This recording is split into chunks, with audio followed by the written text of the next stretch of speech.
The future of Disney may not be in animation for a while, and it's all based on greed.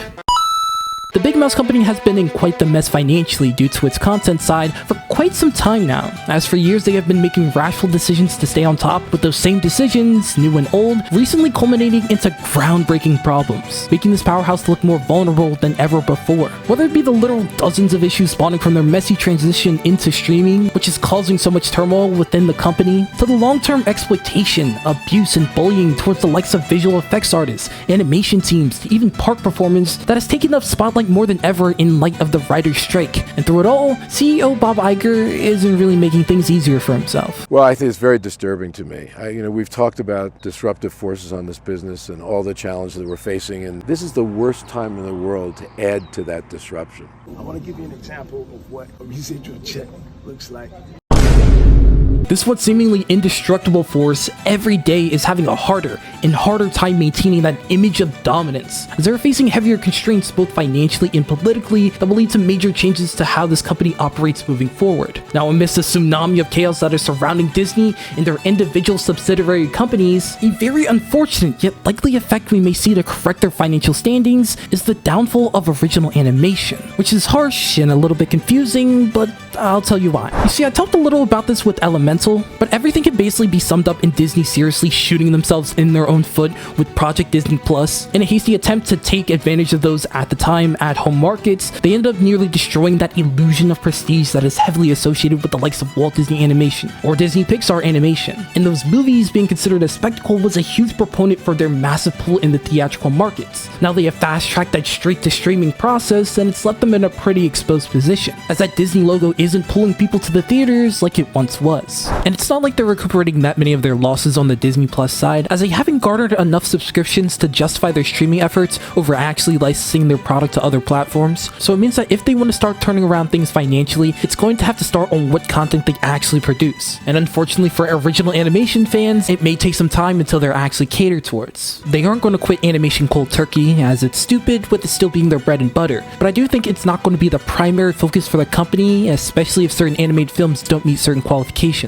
If it's a sequel to an existing IP, then it's probably in the green, such as Inside Out 2 and the sequel project to Zootopia. I also think that when it comes to projects surrounding the concept they are known for, such as Disney Princess films, those are also in the clear. Anything else, then I would genuinely be surprised if they were given any heavy press or released within a similar time frame to another original IP, as the projects that will take the helm of Disney is live action. Lilo and Stitch, Snow White, Bambi, Moana, and that movie hasn't even been out for 10 years. At this point, Disney is trying to put their guaranteed moneymakers on the front lines, and even greater than sequels, live action interpretations are just what the company is looking for. I mean, just look at the reception for the most recent live action reimagining in The Little Mermaid versus Disney Pixar's latest theatrical animation in Elemental. Elemental had an extremely shaky start, being one of the lowest domestic openings for any Disney Pixar movie ever, eventually willing itself to be one of the top 3 highest earning animated films of 2023 simply off the back of word of mouth, which ended up developing a movement of sorts that actively pushed people to go see the movie, leading to over $459 million to be made in the box office, and it still got outperformed by The Little Mermaid,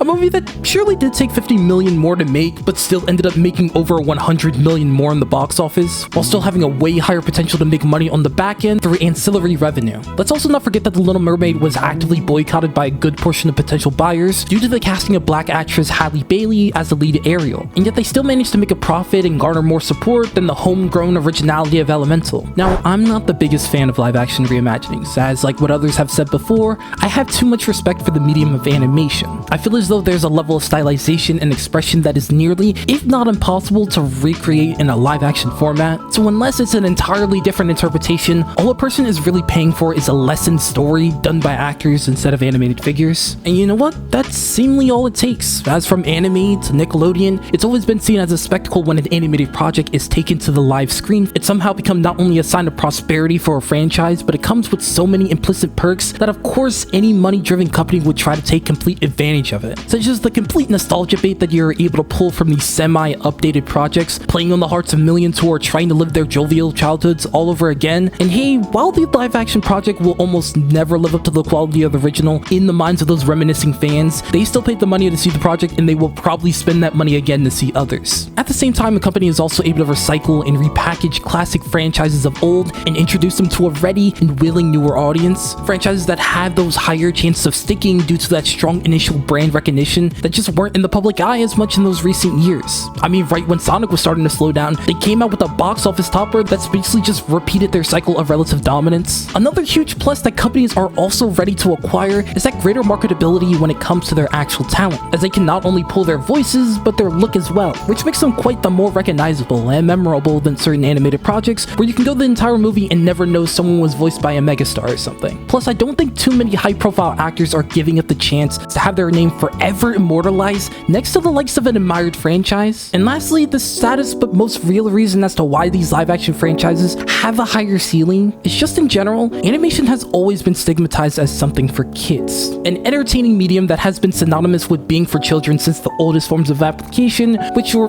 funny enough, Disney movies. So adding that element of realism where we also might find it easier to connect with those more human expressions and visuals will open up a whole new world of viewers towards your project's efforts. And for a company that probably wants the highest reward they can with the lowest risk, Disney will definitely look to explore the multiple avenues and implementations of live-action interpretations. Let me just take a second to say that yes, I know not every live-action interpretation this company has committed to has been a huge financial success, but let's not pretend that the odds aren't overwhelmingly in their favor when they make adaptations of their own product. We gotta remember, the goal here is to find stability at a time of uncertainty. They know what theatrical market is there from the reception of films such as Barbie and the Super Mario Bros. Movie, and like it or not, they are drastically increasing their odds when focusing on these interpretations. They're taking that inherent prestige that is associated with a project getting a live-action release to add spectacle to drive their audience to the theaters. And with as well-received the movies these future live-action films are based on are, I have a hard time believing that they won't get exactly what they're looking for financially when it's all said and done. Hype for these reimaginings are already peaking more and more, with great discourse online coming from fan casting, potential costume concept ideas,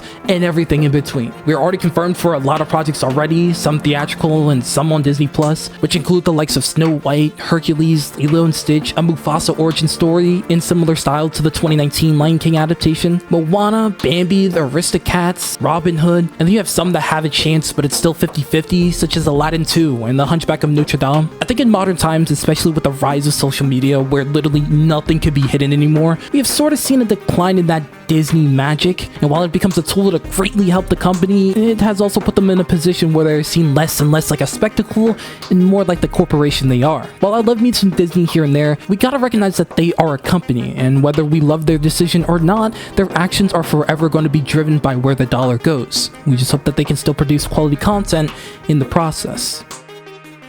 If you want to see me talk about a movie that probably made the biggest comeback at 2023, go give a watch to my Elemental video. And if you want to see a big controversy about a movie that's actually topping the box office charts, go check out my Super Mario Bros. Video. And if you haven't already, make sure you like and subscribe for more.